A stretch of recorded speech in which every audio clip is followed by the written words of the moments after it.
Antes então de eu falar dos tipos de plágio existentes e como evitá-los, tenham aqui em mente uma questão de uma definição ou de duas definições que são extremamente importantes. A primeira delas diz respeito à citação, ou seja, o que é uma citação?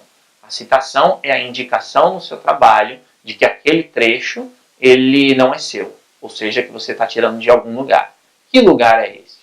Geralmente as pessoas imaginam que o plágio existe quando você copia um trecho de um livro ou de um artigo científico, por exemplo.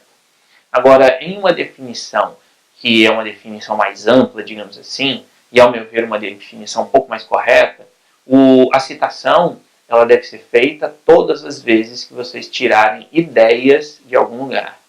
Então, nesse sentido, não importa se a citação ela é uma citação exata, no sentido de você copiar e colar exatamente, né? Você tira lá um parágrafo de um livro e coloca exatamente com as mesmas palavras no seu texto.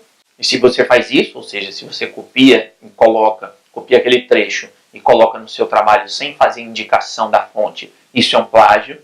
Ou seja, também por paráfrase.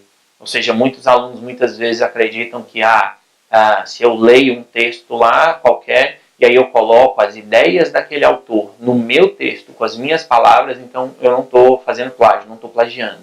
E essa ideia é errada.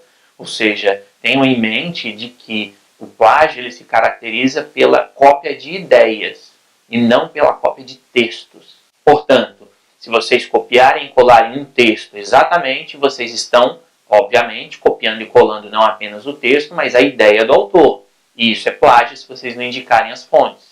Da mesma forma, se vocês leem um texto e colocam no texto de vocês as ideias daquele texto original com as palavras de vocês, mas sem indicar a fonte, isso também é plágio. Quer dizer, uma citação indireta, no caso, ou uma paráfrase, mas é plágio do mesmo jeito se ali não houver as referências do trabalho original. Lembre-se sempre disso.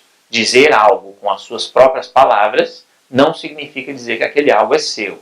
Ou seja, dizer algo aqui no sentido de você, repito, né, ler aquele texto, ler aquele artigo, pega uma ideia de alguém e coloca com as suas palavras. De todo jeito, a ideia, a fonte originária não é sua, portanto, você precisa indicar ali de onde aquilo veio para evitar ter problemas na hora em que você for ser avaliado.